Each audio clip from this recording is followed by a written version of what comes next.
There's a girl that you might know, she's a friend, at least I tell you so. But it might surprise you to find there's something going on behind the door.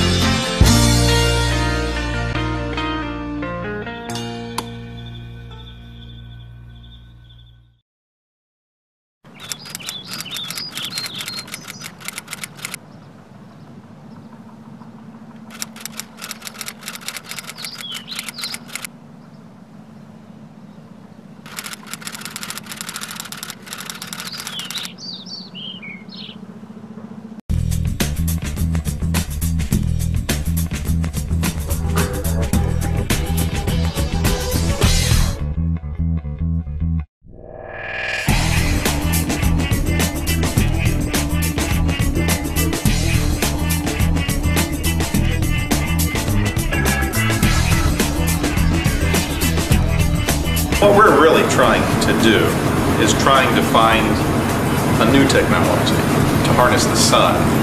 Plants do it, that's photosynthesis, but they don't do it very well. Solar cells do it really well, but they cost a lot of money and they're hard to install.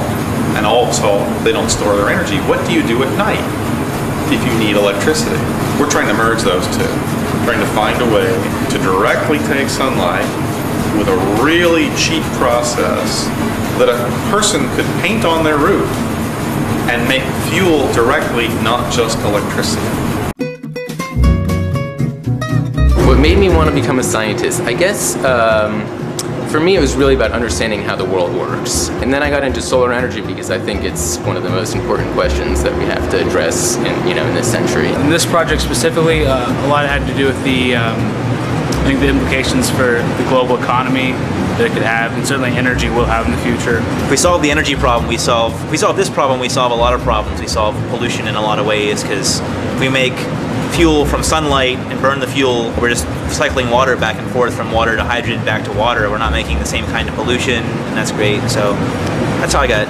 That's what drives me. My research involves what Nate likes to call solar grass, where we're trying to change basically the paradigm of how you make solar cells. I guess ever since I was in high school, I started to become aware of alternative energy challenges and the needs to reduce fossil fuels. And when I got to Caltech, Nate showed me this research, and I thought this had all kinds of potential. So I'm very, very grateful to be working on a project like that really has the potential to change something.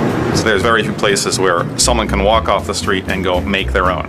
You have to buy it from a factory, it costs a lot of money. They're these things that are like computer chips, but much bigger, silicon chips, and you have to have people install them, and that costs a lot of money. Right. It would be really great if you could go to Home Depot and buy paint and make it yourself. You want to make a solar cell? Yeah.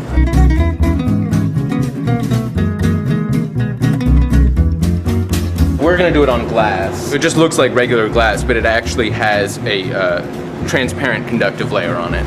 This is our little screen printer, and we're literally it's like the same technology as making t-shirts.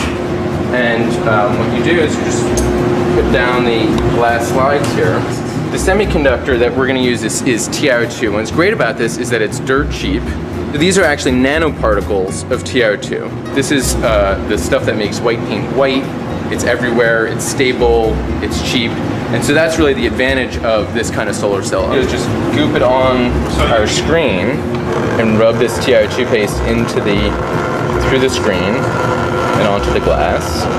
And what's important is that I get a nice uniform layer so that TiO2 goes down all the same thickness all the way through. Just lift this up and we've got our 3 slides, which have about 5 microns of TiO2 paste on them.